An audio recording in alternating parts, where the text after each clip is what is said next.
Wafflemaker hash browns. I've got some frozen hash browns and I let them thaw and I kind of broke them up and separated them. And I'm gonna mix in some melted butter and salt and pepper. Very, very simple. You can see that the hash browns are pretty dry, even with the melted butter. That's because after I thawed them and broke them up, I put them in between paper towels and really squeezed out the excess water.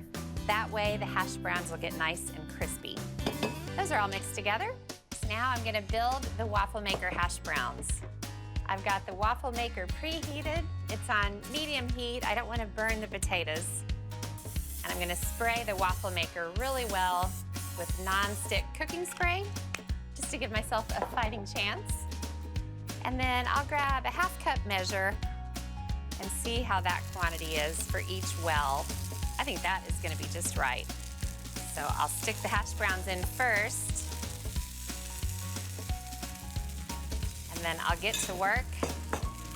I wanna spread them out.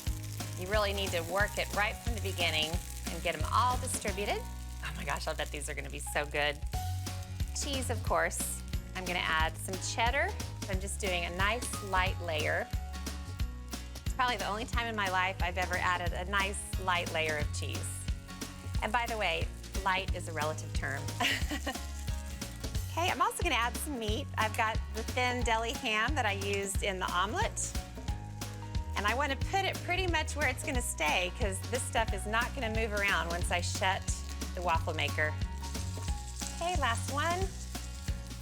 And then I'll put hash browns right on top. I'm not gonna stick quite as many on the top layer.